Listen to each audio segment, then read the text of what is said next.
cada vez mais pais, em vez de dizer o meu filho é fantástico, dizem que fantástico pai eu sou de ter este filho. Pois. Fantástico, seja nas notas, seja na ginástica, seja nos cavalos, seja lá onde for. E a reflexão é por aí. E ao reconhecerem o meu filho agrediu verbalmente ou fisicamente alguém, estão-se, em vez de atuarem pedagogicamente, estão a achar o que ela está a dizer que eu sou o mau pai. Pois vêm-se como espelho próprios, então defendem-se.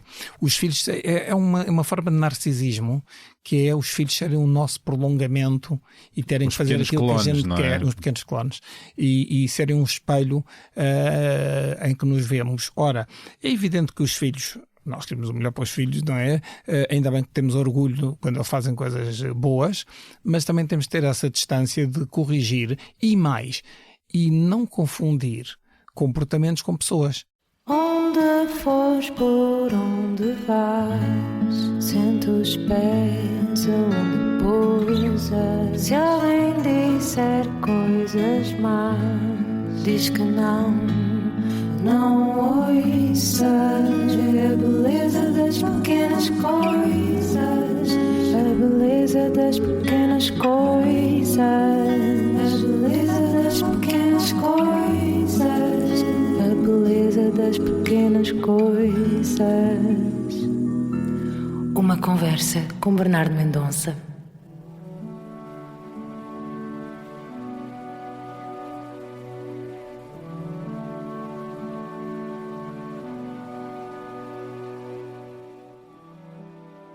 O meu convidado tem cordeiro no apelido, mas odeia carneiradas. As carneiradas assustam-no bastante. Até porque ele bem sabe que o esquema é sempre o mesmo. Autoproclamados líderes, narcisistas e omnipotentes que se socorrem de uma corte reverencial e por vezes da ignorância e ressentimento de muitos e atemorizam os que não agirem segundo as regras odiosas do chefe ou até os que pensam de modo diferente. Infelizmente, os tempos do mundo andam cada vez mais permeáveis a este tipo de rebanhos, que radicalizam o voto e o discurso e caminham ordeiros atrás de populistas narcisistas que nos querem conduzir a todos até ao precipício da democracia. Como manter a esperança e o diálogo nestes tempos tão perturbadores, carregados de ódio, polarização e desinformação? Que futuro nos espera quando até os jovens estão perdidos, frustrados e desesperançados, alguns deles bastante permeáveis às fake news e a discursos populistas e que têm como ídolos influencers com narrativas extremistas, racistas, com ataques às mulheres e minorias? Vou querer perguntar isto mesmo ao meu convidado, o médico pediatra Mário Cordeiro, que foi durante décadas professor de Pediatria e de Saúde Pública na Faculdade de Ciências Médicas da Nova e em mais não sei quantas instituições, designadamente todas as escolas de enfermagem de Lisboa, e deu aulas também em Valência, Barcelona e Oxford. E neste seu longo caminho fundou várias associações de apoio a crianças com doenças crónicas e não se esquivou a dar a cara por causas sem receio de represálias. Mário Cordeiro garantiu-me que não se arrepende de nenhuma das vezes em que ousou enfrentar políticos, ministros ou outros poderes para defender o que mais sentia, mesmo apesar das faturas que poderá ter pago por isso. E cita Betânia: reconhece a queda e não desatina. Levanta, sacode a poeira, dá a volta por cima. Tão bom. Mário Cordeiro é um homem de afetos e de amor. Vive com a sua mulher num terceiro casamento que já conta com quase 2 décadas e orgulha-se dos seus 5 filhos e 7 netos, bolas, e também do seu cão e dos amigos. Mário confessou-me que não se considera um ser muito social e que detesta aparecer nos lugares para ver e ser visto, até porque consta ser bastante tímido. Assim, a par das consultas de pediatria, a escrita tornou-se uma das atividades profissionais a que Mário Cordeiro se dedica com mais intensidade.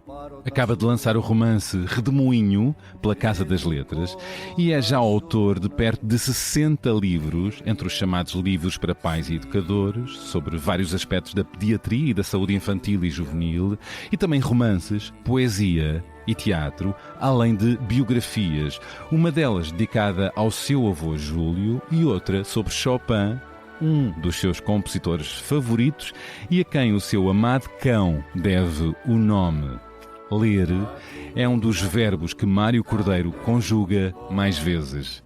Mário afirma-se mesmo um leitor voraz e um comprador de livros compulsivo, com já perto de 6.500 livros em casa. Bolas, ou seja, ele tem a casa toda forrada a livros e confidenciou-me até que na varanda tem estantes de alto a baixo com livros. Agora pensem. Consta até que Mário Cordeiro vai a livrarias só para snifar livros. Parece um tontinho. Palavras dele. Diria que é um bom vício. E nessas visitas, Mário leva sempre consigo o seu cão, Chopin, que considera ser o seu melhor amigo. E assim andam os dois na mesma faina livreira.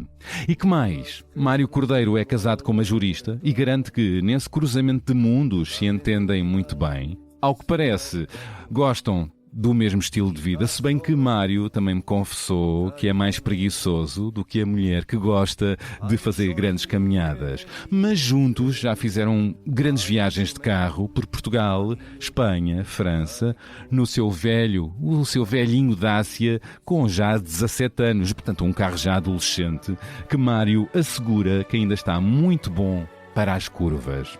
E bom para as curvas está o próprio Mário Cordeiro, que dentro de escassos meses completa a bela e redonda idade de 70 anos. Maravilha! Algumas outras notas curiosas. Mário Cordeiro nasceu 10 anos depois do fim da Segunda Guerra Mundial. Cresceu na iminência de ir para a guerra colonial e, na verdade, não iria. Tinha tudo já agisado para se raspar para a Suécia. E o 25 de Abril foi um dos momentos mais marcantes da sua existência. Como já devem ter percebido por algumas pistas aqui dadas, Mário Cordeiro é um cão maníaco, ou seja, adora cães.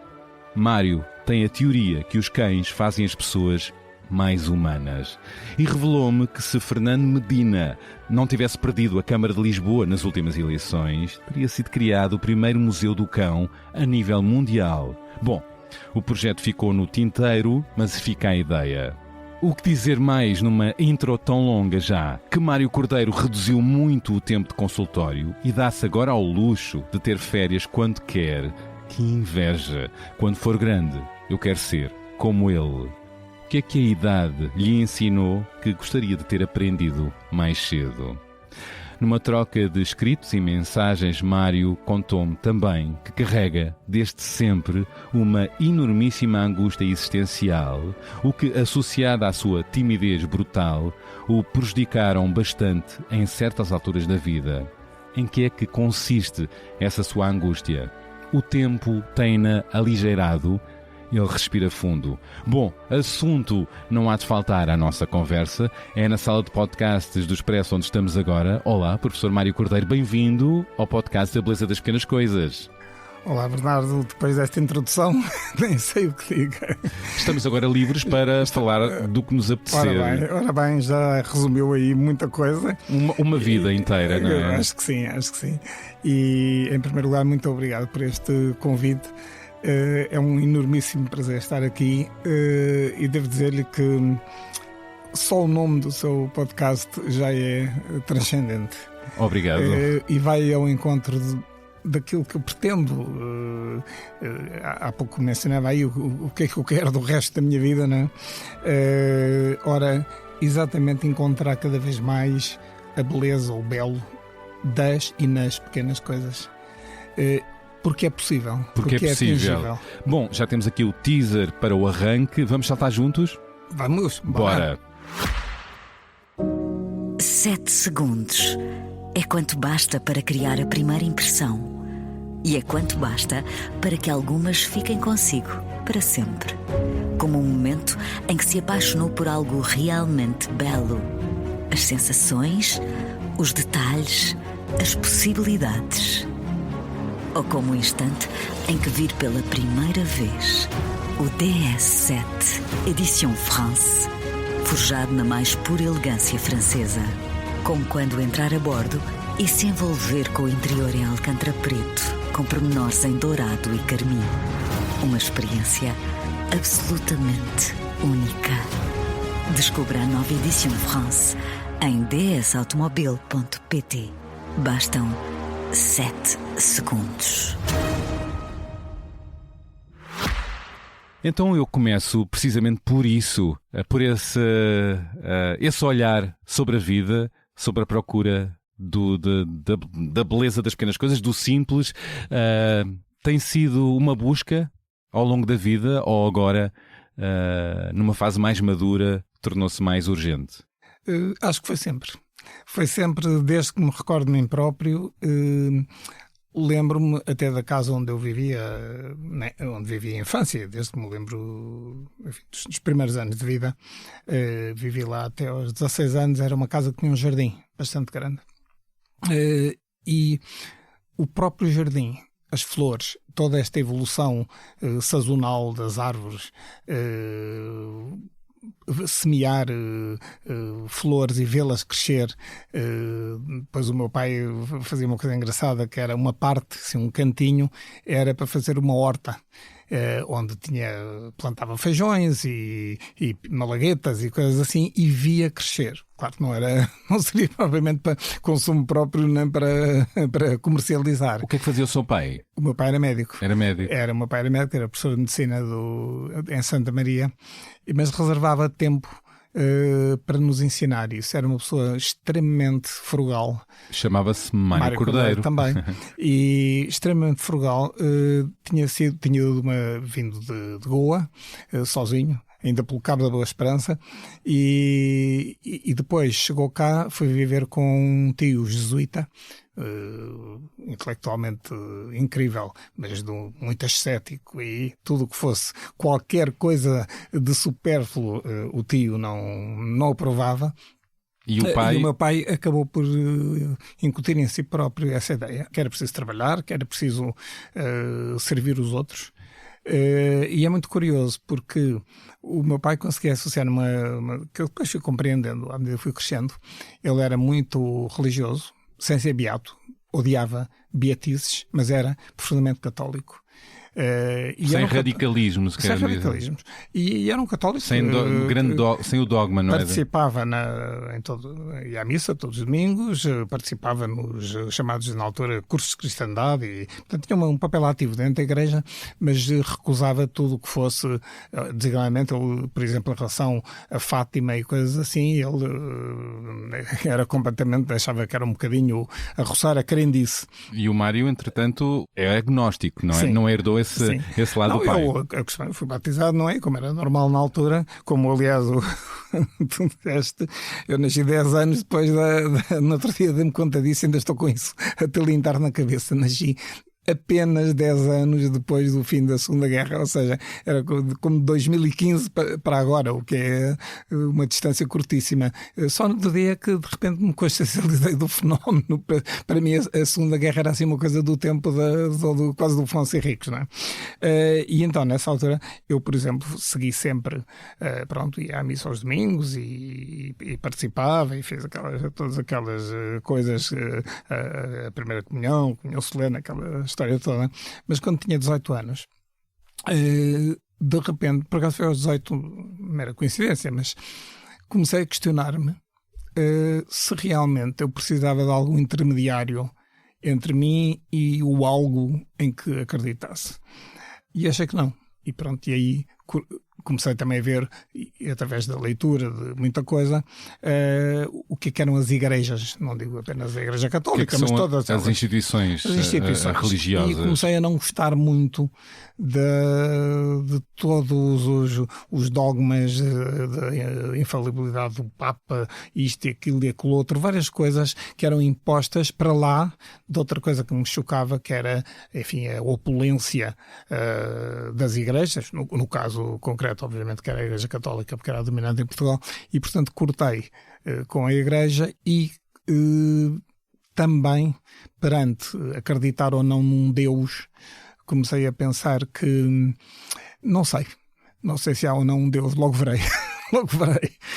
Mas a haver não é um Deus, se é um Deus omnipotente, omnisciente e capaz de tanta coisa, porque é que faz sofrer tantas pessoas e designadamente algumas pessoas, não é de diferir umas das outras, como as crianças, e aí vem a minha parte de defesa dos direitos das crianças, e acho que o tal Deus não defende os direitos das crianças. E o céu e o inferno anda por aqui por baixo, na Terra, não é?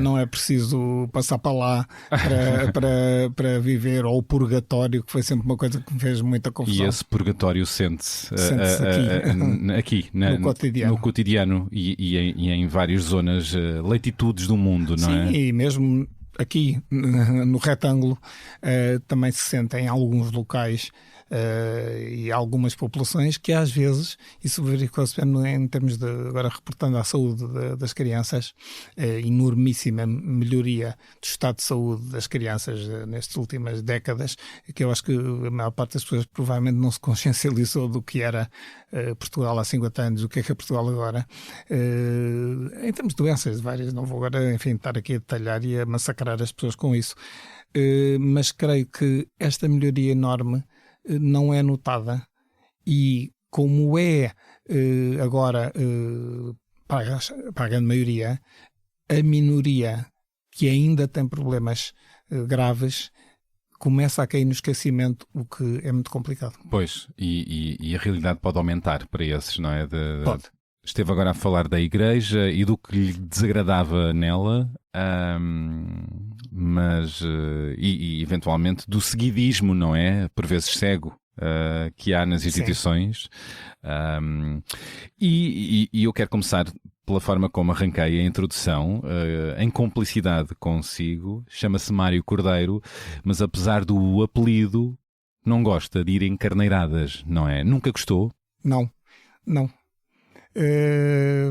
A única carneirada em que eu vou, mesmo assim com algum sentido crítico, mas enfim, é o meu clube de futebol, mas pois. Isso porque exatamente pertence ao domínio do irracional. Eu acho que todos nós, não é? Quem gosta de um clube de futebol, futebol ou um clube, não é? Pode ser futebol ou handball ou outra coisa qualquer, mas enfim, usa-se mais o futebol para isso. Gosta porque gosta. Quer dizer, eu sou do clube do que o meu pai era, mas é engraçado, porque lembro-me de ir ao estádio. E o meu pai era do Benfica, ia sempre com dois colegas, muito amigos dele, um feroz portista e outro feroz sportinguista. E então foi uma coisa que eu sempre gostei. Iam os três, e aí eu, que era miúdo, 6, 7 anos, ainda naquelas bancadas do Estado da Luz, todas de pé, onde cabia sempre mais um. E essas pessoas iam apertando tipo sardinha em lata, não havia cadeiras, não eram bancadas. Muita gente ainda talvez se recorde disso. E eles três estavam ali, comentando, às vezes ficando contentes, outras vezes não, dependia do resultado. Mas o que é engraçado é que eram extremamente unidos, e nunca ouvi. E era miúdo, eu acho que isso contribui, são essas pequenas coisas que contribuem para a nossa formação. Nunca ouvi nenhum deles criticar ou desvalorizar o outro ou os outros por causa de uma coisa. Podiam ficar contentes, podiam se meter e gozar, vocês este ano estão feitos, e esse tipo de conversa sim, mas nunca com assinte, com malícia e tentando rebaixar, como nós às vezes vemos, até designadamente naqueles fóruns dos debates pós-jogo em que eu percebo que é para desligar a televisão. Não é? E outras carneiradas, eventualmente ligadas também às eleições nacionais e internacionais, como é que assiste a estes tempos do mundo especialmente premiáveis às carneiradas? Assisto com muita apreensão. Eu sempre fui muito otimista, não sei se pertence à classe dos irritantes ou não, porque isso já são classificações, enfim, de entidades superiormente, hierarquicamente superiores a mim. Mas sempre fui otimista, sempre acreditei que o ser humano era capaz de alcançar patamares civilizacionais e de respeito pelos direitos cada vez superiores. E ainda acredito, aliás. E isto não é uma questão de fé ou de convicção, é uma questão de rigor histórico e de análise científica. Eu sou um cientista e, portanto, custa-me não ver as coisas de um modo científico que exijo e exigia aos meus alunos.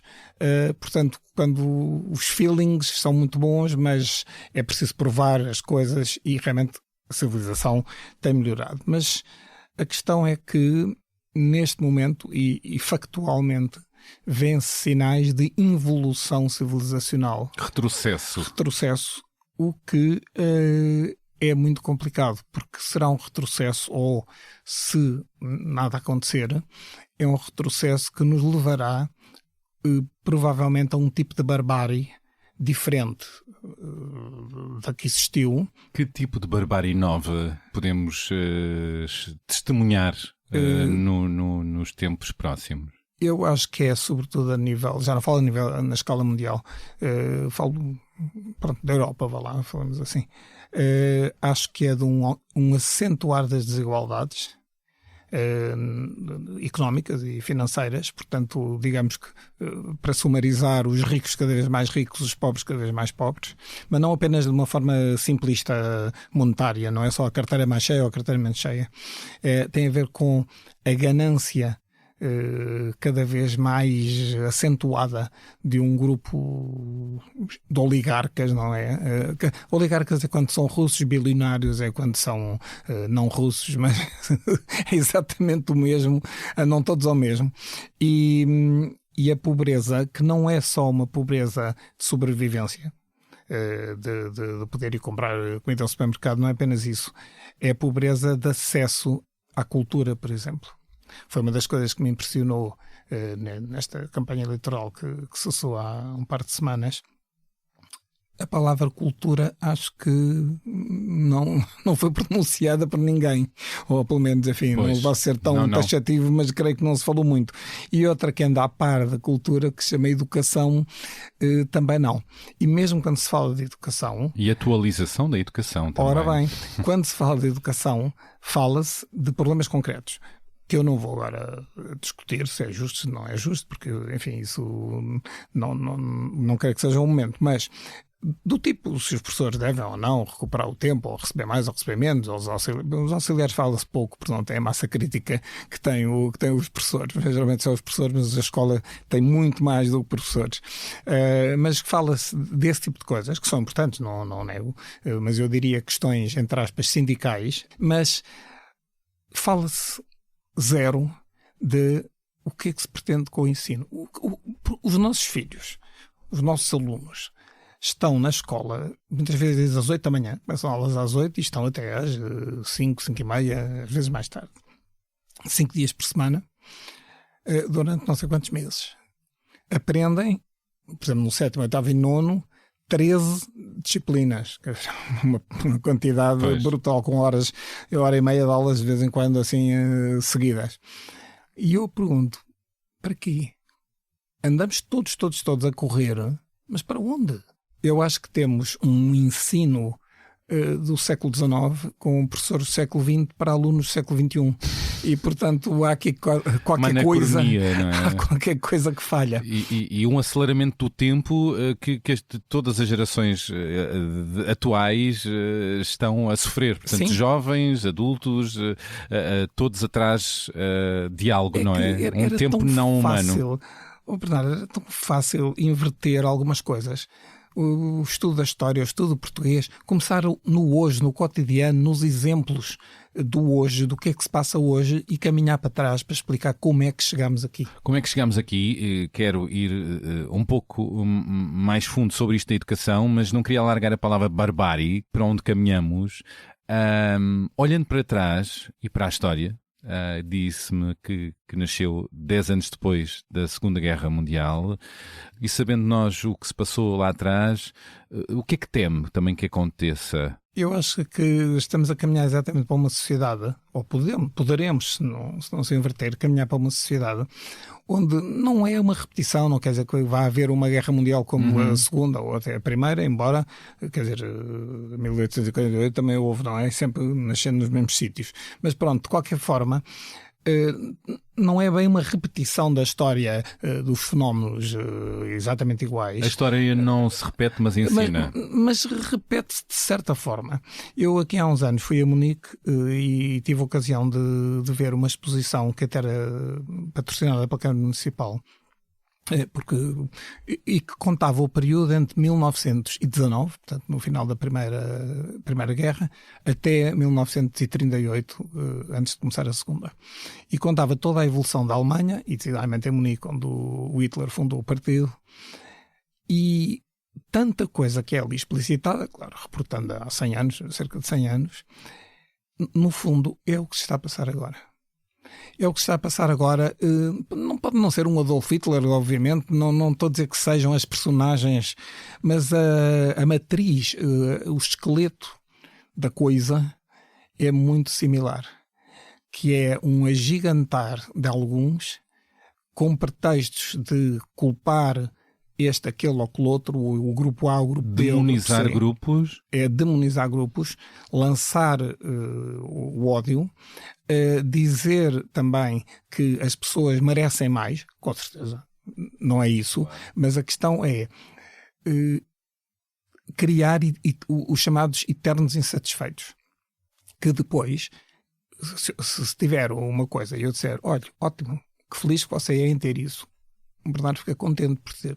Se eu disser, só tem isso, mas tem direito a ter muito mais. E já viu que aquele malandro anda-lhe a roubar aquele resto que você podia ter. Aquilo que tem já não o contenta. A tal pequena coisa já não o contenta. Quer mais. E fica desconfiado porque o tal outro lhe roubou, supostamente. Usando dados que não são verdade, não é? Claro.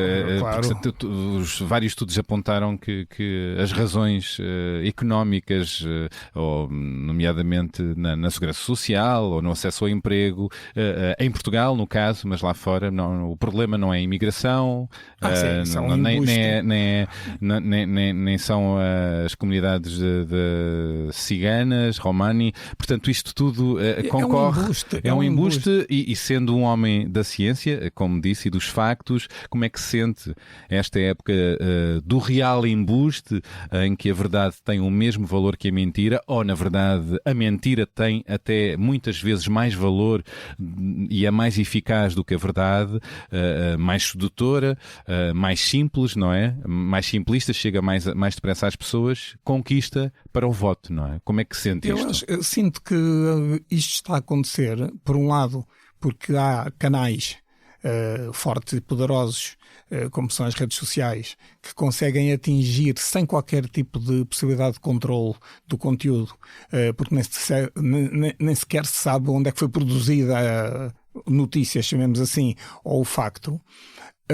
A ignorância de muita gente que acredita naquilo que aparece de repente numa qualquer rede social e não se habituou a pensar, a ter pensamento crítico e a duvidar, será que isto é verdade? Será que isto é mesmo assim? De onde é que isto veio? Não há pensamento crítico. Não há pensamento crítico, e isso tem a ver com uma coisa que é também a diminuição incrível da leitura, e voltamos à escola também, de os professores, ou muitos professores, não instilarem nos alunos a capacidade de criticar as coisas. Quer dizer, eu quando dava aulas, de vez em quando dou uma ou outra, mas quando dava as aulas, as coisas eram questionadas. Não ia falar de uma doença e de repente começar a descrever a doença de uma maneira completamente exótica que não tinha nada a ver com os factos. Ou seja, eram factos que tinham sido descobertos. Por outro lado, acho que, e aí a comunicação social, eu sou extremamente crítico, porque eu acho que o jornalixo está a dar cabo dos jornalistas. E quem são os grandes culpados? Os jornalistas? Eu acho que em parte os jornalistas têm que ser mais críticos, já o escrevi, já o disse, mais críticos, mais implacáveis em certas coisas. Por exemplo, agora ocorreu-me um exemplo. Imagino que nesta casa ou noutra qualquer se decide num telejornal fazer um debate entre uma pessoa que diz que as vacinas causam autismo e outra que diz que não. Um prós e contras sobre uma situação surreal. Eu recusar-me sem base na verdade. Recusar-me a ir debater uma questão que não é uma questão. Ou seja, pôr ao mesmo nível, ou que a Terra é plana ou que a Terra é redonda, pronto. Discutir com terraplanista não pode fazer parte de uma discussão. Mário, mas essas decisões de quem debate com quem e muitas vezes que matérias vão ser assinadas, têm de ser aprovadas e por vezes são sugeridas por as FIAs, não é? Pois, ou altos cargos. Mas eu acho que ser chefia, ou antes... Agora, claro que os jornalistas têm a sua cota de responsabilidade, podem dizer não, se bem que depois também entra a vulnerabilidade de ser um cargo, um cargo com menos poder. Aí socorro-me sempre das palavras que ouvi de uma grande amiga com quem trabalhei, que se chamava Maria Barroso Soares, e que me contava a mim, contava a toda a gente, porque era um facto, não era fake, que por se ter recusado, ela nunca foi comunista, nunca, mas recusou-se a assinar um papel a dizer que não era comunista para poder ficar no Teatro Nacional e foi expulsa. Verdade. E ela disse-me, porque eu trabalhei com ela nos direitos da criança e designadamente quando ela estava em Belém, e ela disse-me, ou fazia isto ou assinava o papel. E eu tenho mais respeito por uma pessoa, ela te dizia assim, a expressão é dela, por uma daquelas senhoras que estão na rua, do que por uma pessoa que assina uma coisa contra a qual está apenas para ter um emprego, ou ter dinheiro, ou ter qualquer benfeitoria. E disse-o claramente assim. E eu recordo-a com muita saudade, agora faz 100 anos, faria 100 anos. Maria Barroso é um nome importantíssimo da nossa democracia e que faz parte do documentário que Cláudia Varjão assinou sobre as primeiras eleições livres. Convido a que vejam e que faz parte, está disponível online e também na Gulbenkian. Há pessoas com grande precariedade e às vezes há escolhas difíceis, mas de facto importa muitas vezes esse não, mesmo com faturas pesadas. É verdade, para manter dignidade e... Eu creio que sim, que nós todos podemos fazer, e aliás faz parte da sociedade, em qualquer relação humana, haver concessões. Sim, tem de haver. Não podemos ser ilhas separadas, obviamente, e gerar consensos. E o diálogo, e nem sempre temos que fazer as coisas em que gostamos. Não, mas claro. As concessões não podem ser concessões de valores. De base. Não, porque senão é o triunfo dos porcos. E eu creio que de facto, às vezes tendemos, quando falo de barbárie, a barbárie que pode acontecer é exatamente a destruição do pensamento, a massificação de uma mensagem, um admirável mundo novo, 1984, sei lá, tantos do Orwell. Estamos a viver neste momento o triunfo dos porcos? De alguns porcos, sim. Eu creio que sim, que já começam a triunfar. Sempre, como aliás no livro, seduzindo, não aparecem à bruta,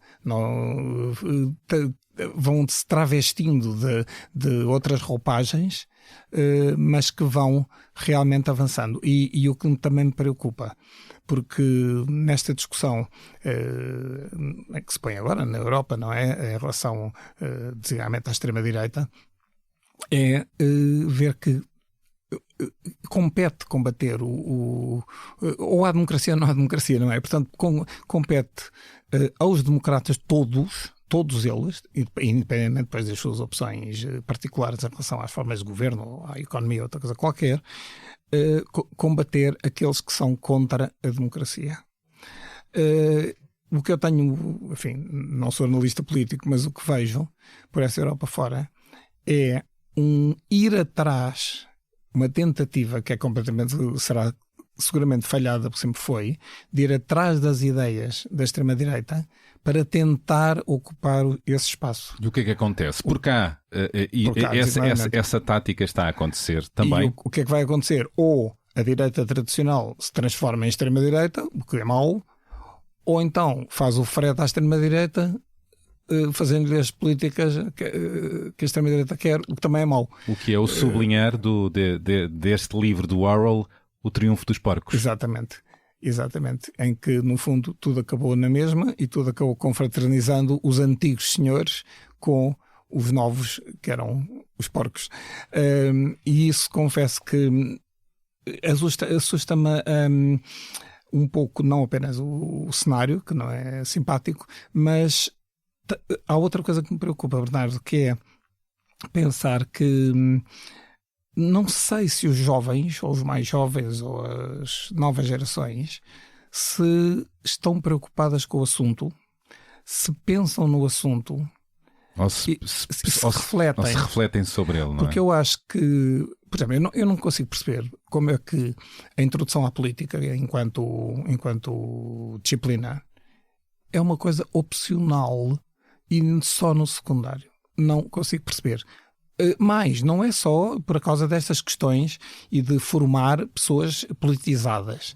É até por coisas muito mais práticas, como saber se a limpeza da minha rua, ou a falta de limpeza, se for o caso, a devo atribuir à freguesia e penalizar a junta de freguesia nas próximas eleições, ou devo saber se aquilo é da Câmara e penalizar a Câmara se for o caso disso. Acha que no limite... As pessoas não sabem isso, não sabem. Há ignorância e literacia política, não é? E literacia política de como funciona o país, da diferença entre um decreto-lei, a lei, os poderes presidenciais, tudo isso. Estava a falar dos jovens. Dirá que o valor da democracia está a perder-se e o valor da liberdade? Refiro isto porque, como sabemos, e vários estudos indicam, a extrema-direita está a conquistar cada vez mais espaço entre os jovens, nomeadamente entre os rapazes, no TikTok, e os valores da extrema-direita passaram a ser a nova rebeldia dos jovens, ou de um grupo de jovens cada vez mais expressivo. Isto pode parecer, se calhar, o seu programa vai ser aqui atacado, mas eu vou dizer uma coisa que não resisto. Então. Quando se fala das gerações mais bem preparadas, eu gosto de juntar, e provavelmente, as gerações mais mimadas, as que se habituaram a ter muita coisa sem ter um esforço muito grande. Não estou a dizer que as pessoas tenham que ser mouros de trabalho para conseguir atingir alguma coisa, não é nada disso. Mas esta coisa de ter tudo, quero tudo já, e não perceber que as coisas se vão obtendo, e mais, e que algumas nem é para obter.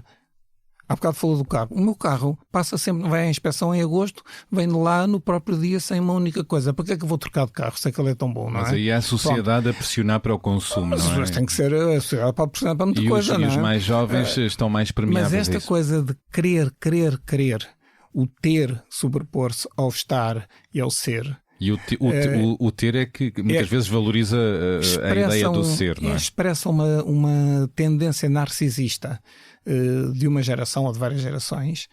E como lhe digo, não é contraponto, nem dizer nós morajamos com isto e vivíamos um tempo, que é verdade que eu vivi, não é? Até ao 25 de Abril, em que não se podia dizer sequer viva a liberdade, era o suficiente para a PIDE vir fazendo-nos um interrogatório. Mas já não falo disso, ainda bem que isso não existe, que há liberdade de expressão.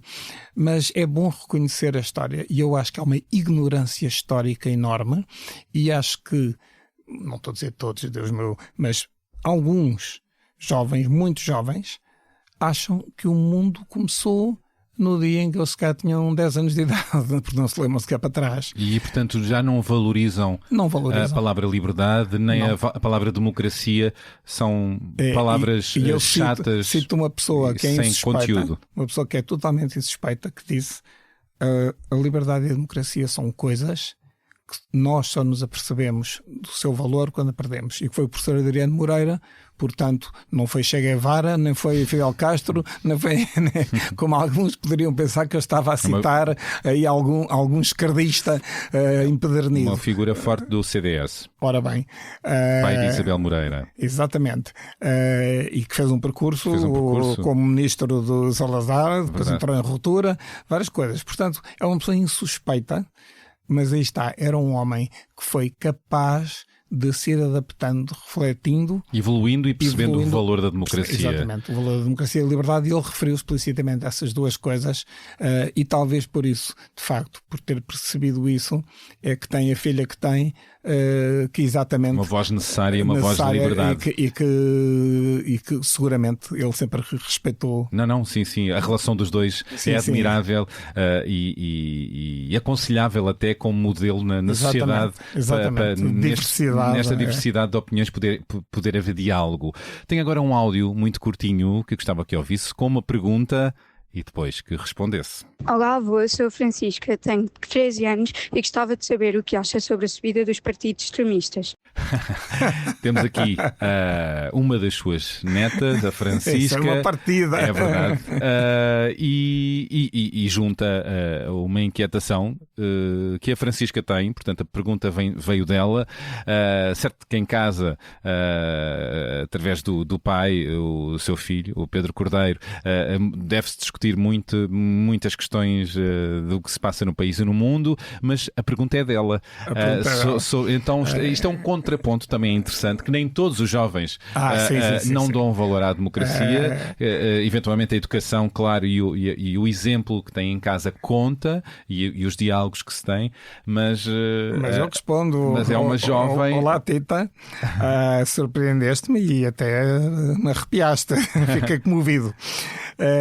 Porque exatamente, por um lado, isto mostra que a educação para valores amplos, não é uma educação dirigista. Os meus 5 filhos têm ideias políticas completamente diferentes, e até diferentes das minhas, curiosamente. E felizmente eu gosto que sejam assim, não fossem meus colonos. E os meus netos já têm realmente também um pensamento crítico e político que eu posso apreciar quando converso com eles. E ainda bem. E é um de evoluir, porque eu também evoluí. Não penso o mesmo que pensava aos 16 anos, embora a matriz seja a mesma. Mas sabes, Tita, eu acho que a subida destes partidos de extrema-direita, que muitas vezes alguns dizem mas a extrema-esquerda também isto, aquilo, aquilo outro, não é? Ou nos debates vêm buscar a Venezuela, a Coreia do Norte, é uma miscelânea que já não se aguenta. E chamam extrema-esquerda aos partidos que estavam à esquerda no à esquerda que sempre respeitaram a democracia, não é? Depois dos conturbados anos há 50 anos, não é? Ora, eu acho isto problemático, porque não é só a questão de opções, aliás, é muito mais. A extrema-direita não é uma questão de opções económicas, de um liberalismo que eu não aceito, porque sou um social-democrata, sou um socialista-democrata e, portanto, não gosto do liberalismo. Tenho muitas desconfianças que levam a um lado, mas pronto, mas aí é uma opção perfeitamente normal. Não. Exatamente, a extrema-direita é um bocado, e aí é que eu faço a reflexão em relação à tal exposição que vi e que mostrava o percurso idêntico. O partido nazi chamava-se Nacional Socialista.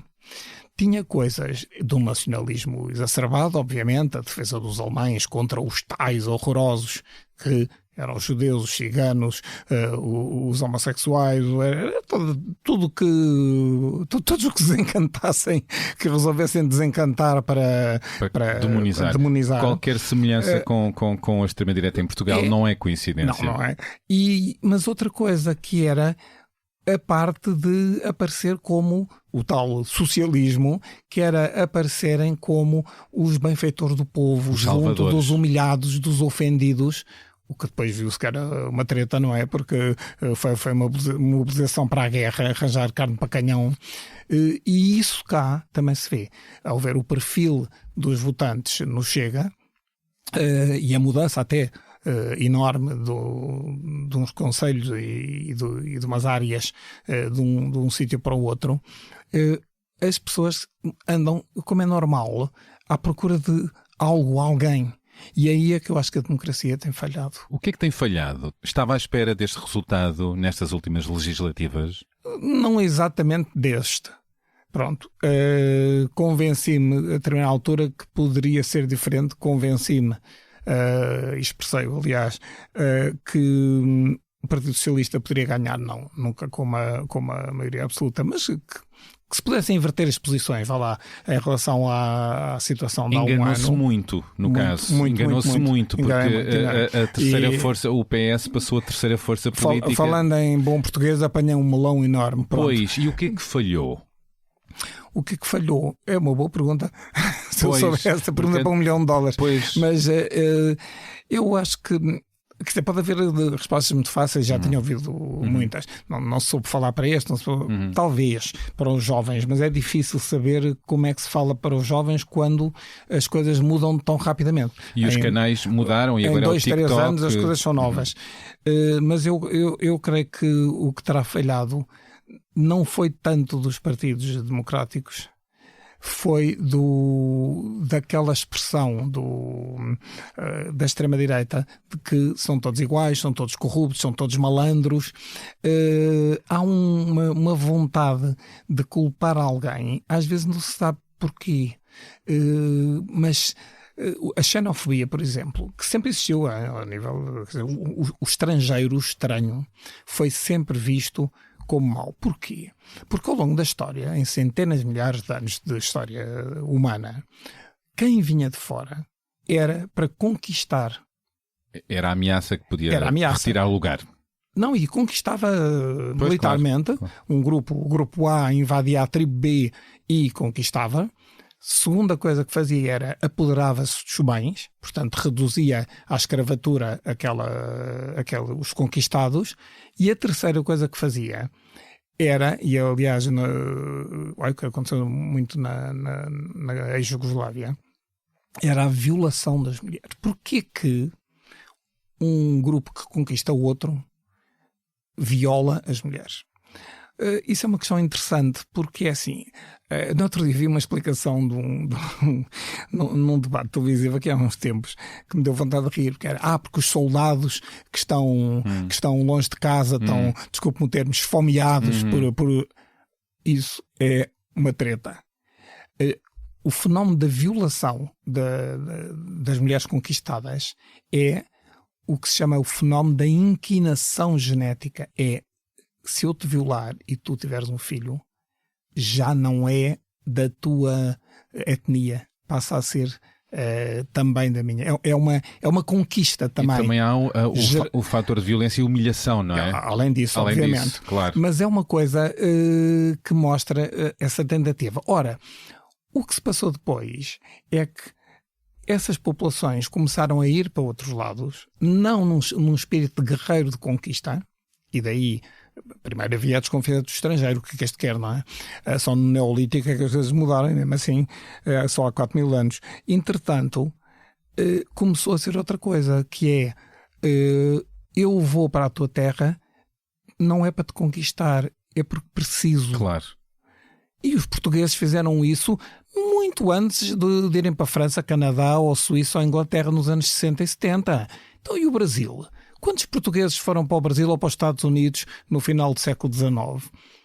E parece que ninguém se lembra disso. Verdade. E antes foram para colonizar. Antes foram para colonizar, mas depois começaram a ir...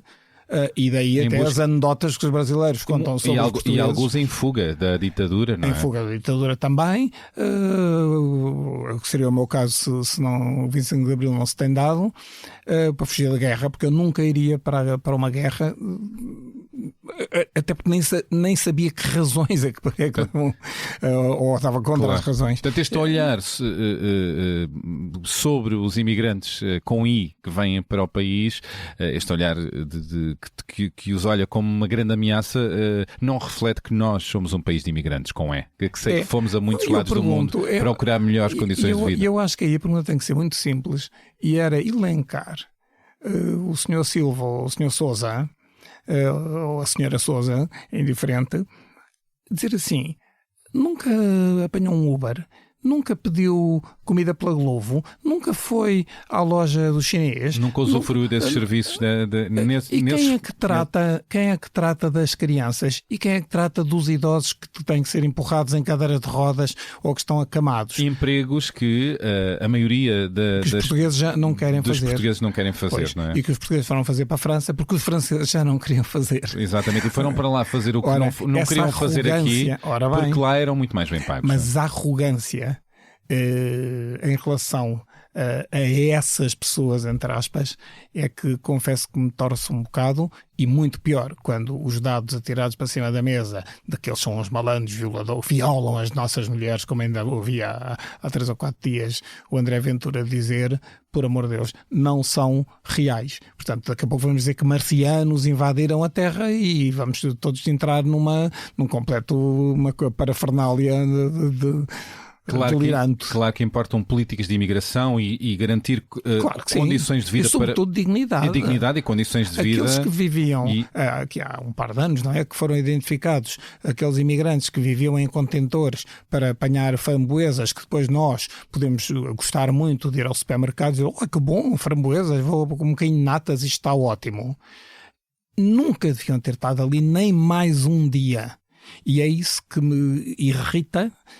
Com muitos R's para ser mais um R teatral.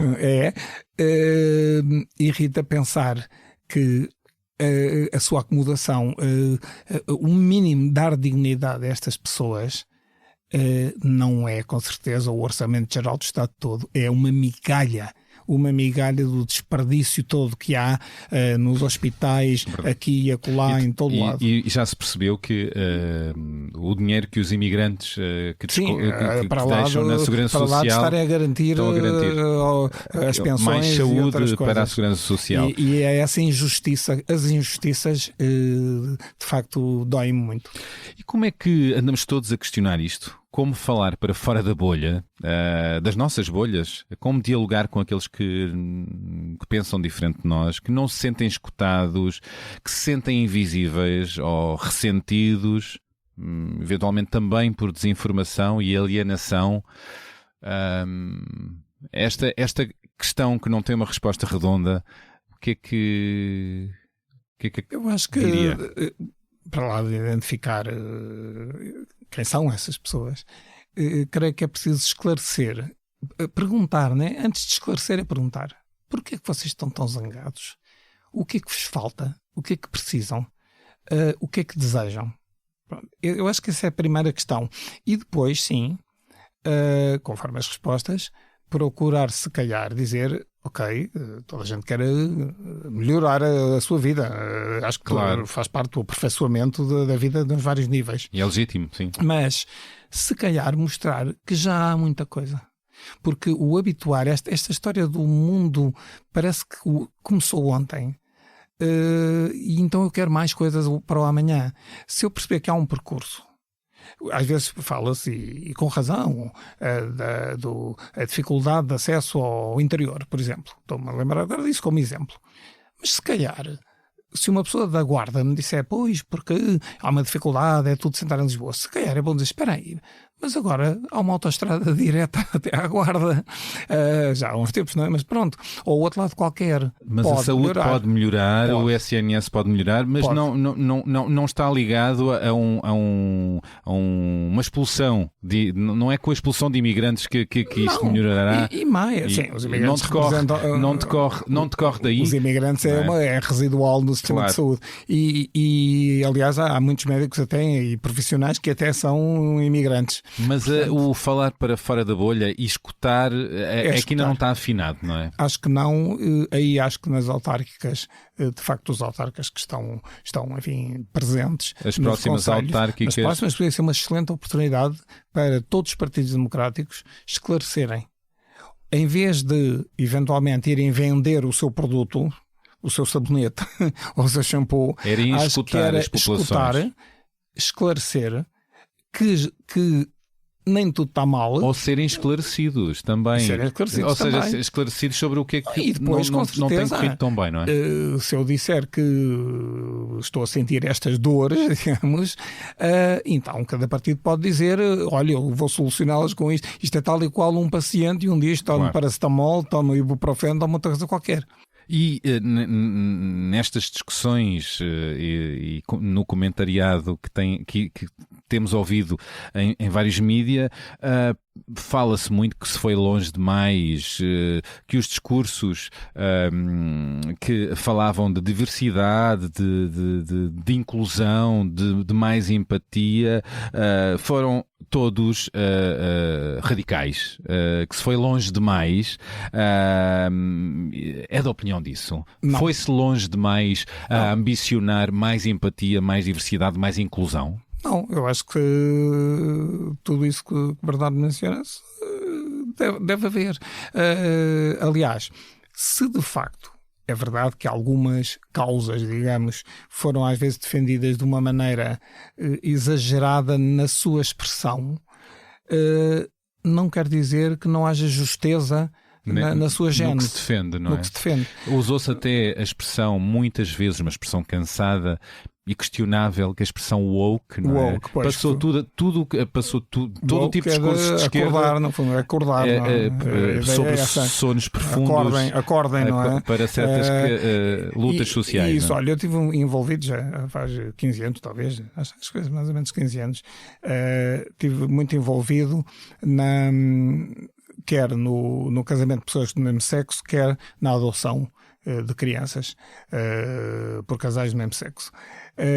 Sobretudo nesta última, em que consegui, quer dizer, dei a minha perspectiva científica do assunto e de mais de 700 estudos que na altura sufragavam que não havia, quer dizer, não se passava nada no fundo. E houve quem assinalasse que era o fim do mundo, que era o fim das instituições, o fim da família. O fim da família. Essa noção de família, aliás, a família tradicional, não é? Sim. Pai, mãe, filhos. É tão tradicional como sei lá o quê. Porquê? Porque durante dezenas ou centenas de milhares de anos as pessoas viviam em tribos em que a família era a tribo, como aliás em alguns países ainda existe, ou em Cabo Verde, estamos há pouco a falar com o Martim, no fundo ainda há esse modo de vida. E a família nuclear, pai, mãe, filhos, é uma família do pós-guerra e que terminou rapidamente. Ou seja, ainda existe, mas não é a única forma de família. E por isso, quer dizer, quando se vê alguns discursos retomando esta noção de família, no fundo é que, e para mim, na minha opinião, há não sei quantos tipos de famílias e estão bem, obrigado. Pode haver famílias que estão mal, mas também pai, mãe, filho e estar toda, desculpe-me o termo, abatatada, não é? E bem sabemos quantas famílias tradicionais são disfuncionais e rimei. Exatamente.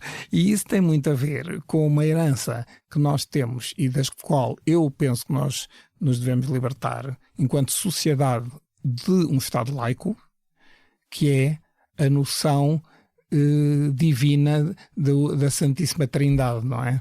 Pronto, eu costumo dizer que prefiro um cão a uma pomba e francamente o pai e a mãe, que tudo aquilo é assim um bocadinho, e eu acho que essa herança, a família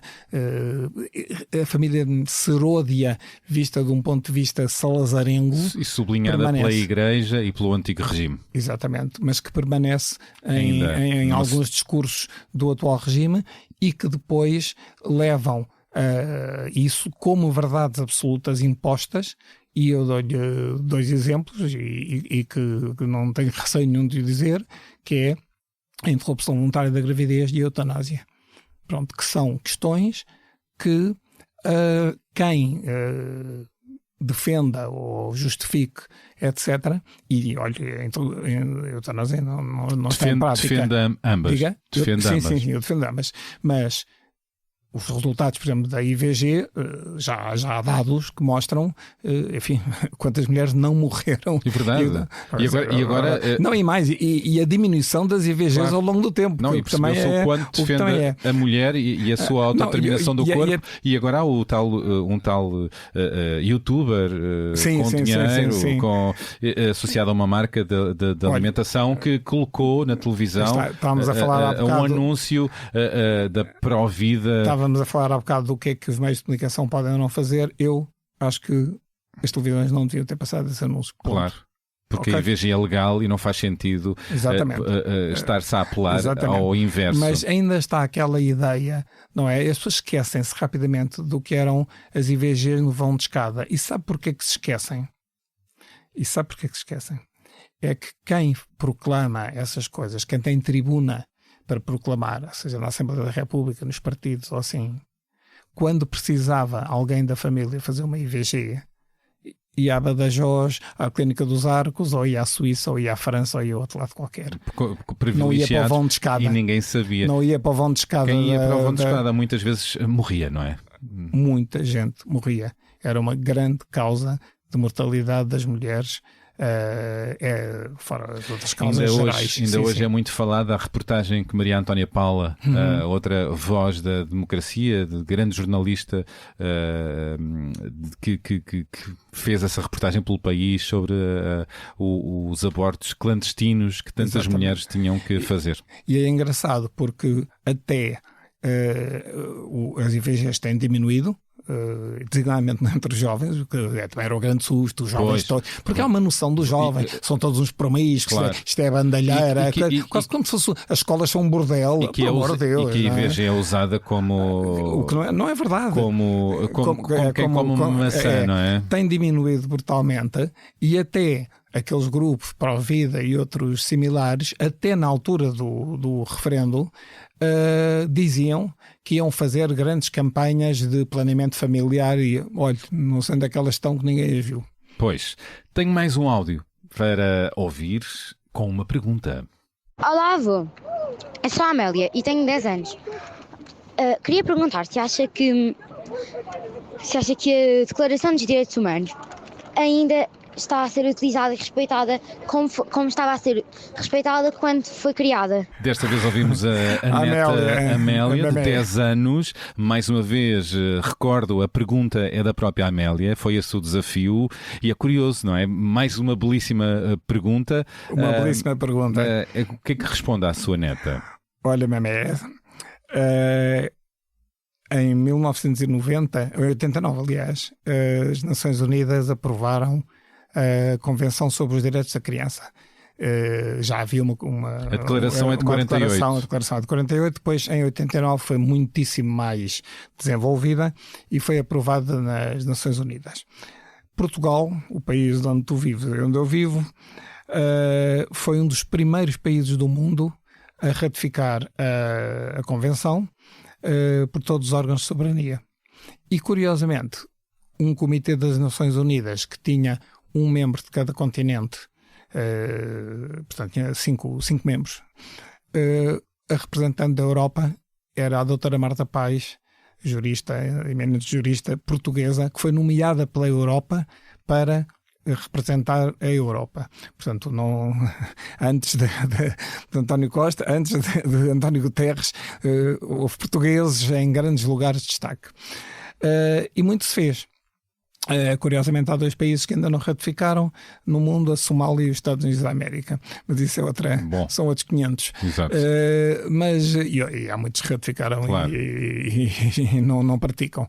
Em Portugal, de facto, os direitos dessa convenção que representa, tem força de lei. Atenção, não é assim uma declaraçãozinha para publicar como anúncio pago. Mas está ameaçada esta Declaração dos Direitos Humanos? Está ameaçada na prática, no mundo, na Europa, em Portugal?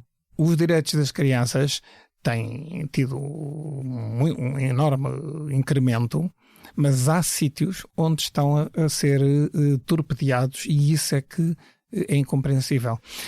E não é só o direito, Amélia, não é só o direito a não morrer em Gaza porque cai uma bomba, ou na Ucrânia, ou na Nigéria, ou de outro lado qualquer. Não é só a questão que nós muitas vezes reportamos para a guerra, que é a coisa, o fenómeno mais hediondo e agressivo.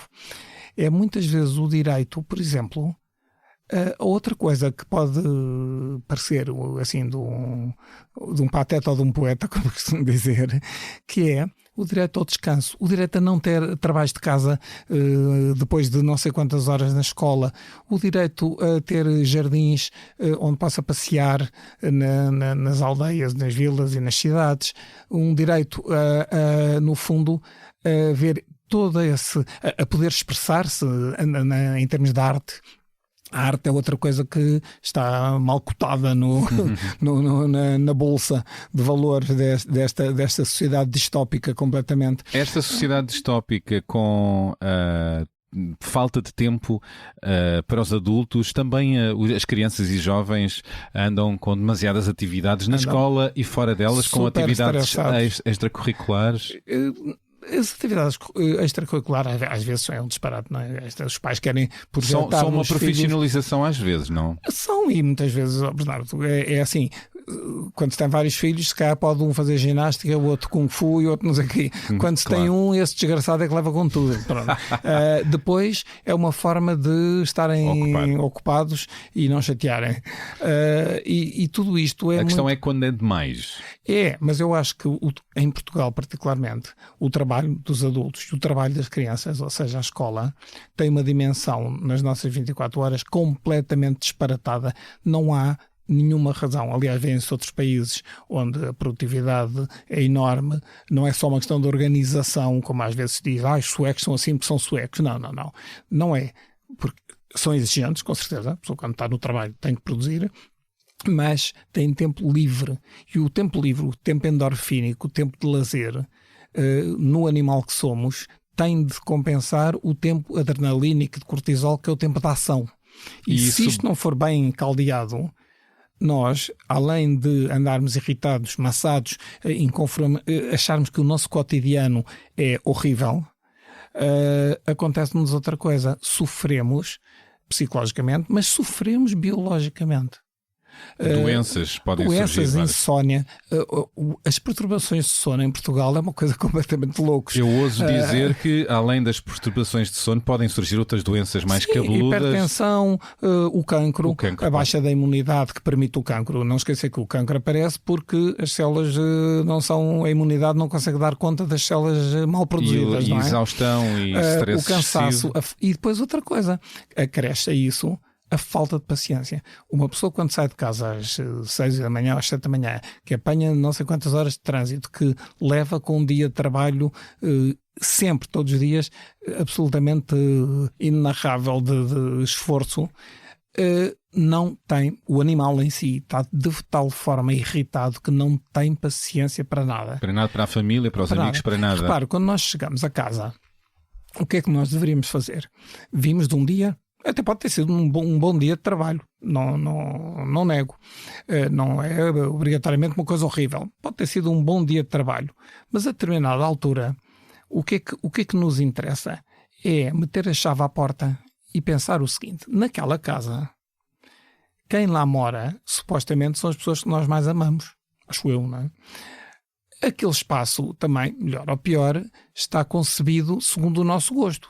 Eu é que pus aquele quadro na parede, eu é que pintei a parede daquela cor, ao mínimo do meu espaço territorial. Nós somos animais territoriais. Finalmente, o que é que eu devia fazer? Era agarrar-me ao espaço casa e às pessoas que lá moram e não encontrar aí o meu espaço de descanso, a beleza das pequenas coisas.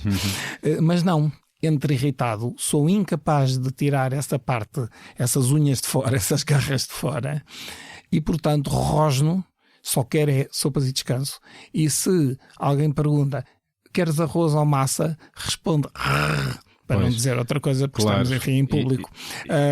No fundo, eu acho que há uma crispação de não aturar ninguém, anda tudo irritado. sem válvulas de escape.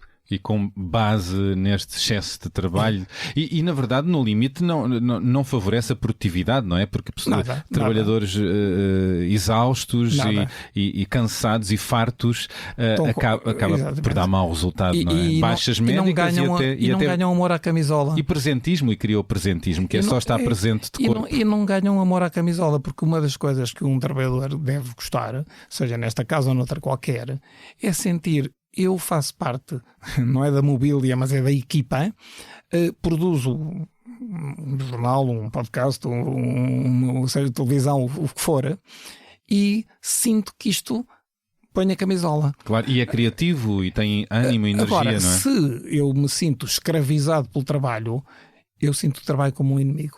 E ao sentir como um inimigo, não posso fazer parte da equipa do inimigo, que é do adversário. E por isso existem estes termos, o silent quitting e o presentismo, que na verdade não é uma desistência. Não é difícil resolver isto, desde que haja um mínimo de reflexão sobre o assunto. Mas como se reflete, já nem os espelhos refletem, não é? Como dizer o outro. Já nem os espelhos refletem. Eu acho que não. Acho que não. Acho que já estão baços. Já estão baços, não é? Eu acho que sim. Houve alguém a tomar banho na divisão. Tenho agora mais um áudio e depois continuamos. Estou cheio de assunto para explorar consigo. Se há coisa que posso dizer sobre o meu pai é que é movido a paixões. Compreenderão que comece pela paixão pelos filhos, que é de mão cheia. 5, em 2 levas e com igual amor. Esse amor, essa paixão, herdámo-la.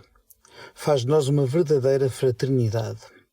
Voltando ao pai, que é o que aqui nos traz, paixão dos casamentos que teve, enquanto duraram, paixão pela medicina, ou melhor dito, pela saúde, paixão pelo futuro das crianças e jovens deste país e do mundo. Paixão pela música, pelas letras, por criar. Pela política também, em doses que foram oscilando em contraciclo com os desencantos. E certamente paixão pela vida. Intenso como são os apaixonados, o meu pai é, por vezes, volúvel, porque tal é também a natureza da paixão. É não raro irascível, mas capaz de revisitar ideias e, a custo, dar o braço a torcer. Desde os cafés na Avenida da Igreja, era eu bem pequenino, à paciência que tinha com um filho que já então como hoje dormia pouco, da canção sobre o cão que foi à praia, às histórias com fito tão lúdico quanto educativo, posso dizer que o meu pai esteve muito presente e com imenso carinho na infância de todos os seus filhos. À medida que os vê crescer, ganhar asas e autonomia, dá-lhe espaço, embora sem deixar de participar. Muda a conversa sem mudar o amor. Debate-se, discute-se, inclusive acaloradamente. E se há alturas em que não há remédio senão agree to disagree, não faltam as partilhas que vão dos valores basilares ao gosto por um bom vinho, à invenção de um cozinhado, quiçá com apelo às origens goesas, ou à paixão, lá vamos nós outra vez, pelo Benfica, que é quase universal no nosso agregado familiar. Universal é certamente o gosto pelo disparate e por uma boa gargalhada.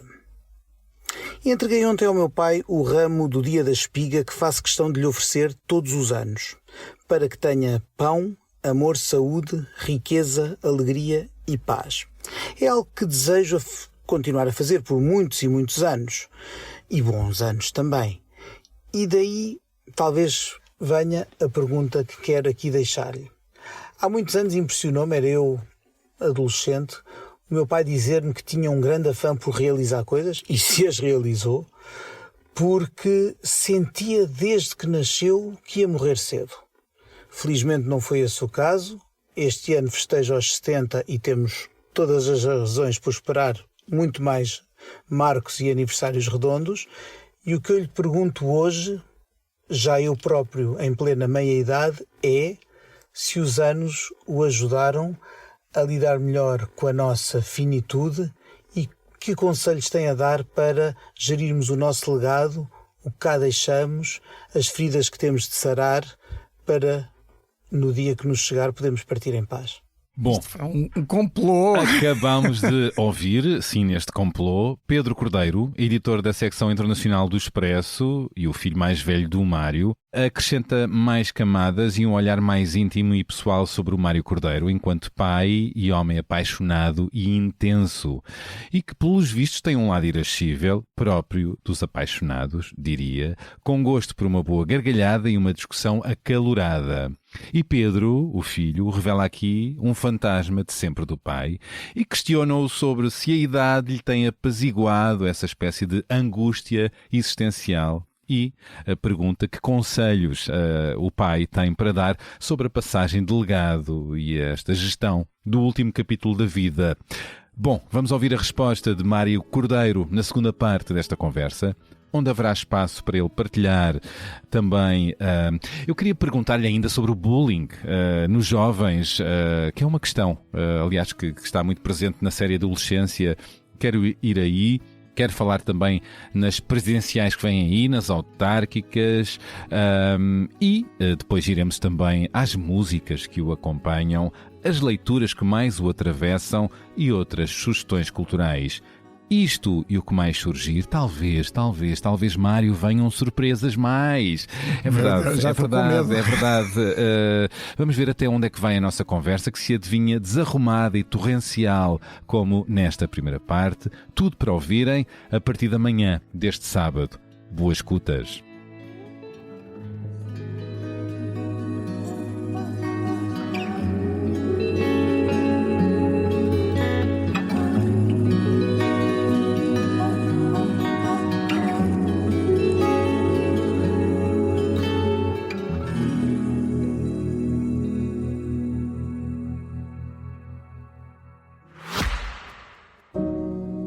Segundos é quanto basta para criar a primeira impressão e é quanto basta para que algumas fiquem consigo para sempre, como um momento em que se apaixonou por algo realmente belo. As sensações, os detalhes, as possibilidades. Ou como o instante em que vir pela primeira vez o DS7 Edition France, forjado na mais pura elegância francesa. Como quando entrar a bordo e se envolver com o interior em alcântara preto, com pormenores em dourado e carmim. Uma experiência absolutamente única. Descubra a nova Edition France em dsautomobile.pt. Bastam 7 segundos.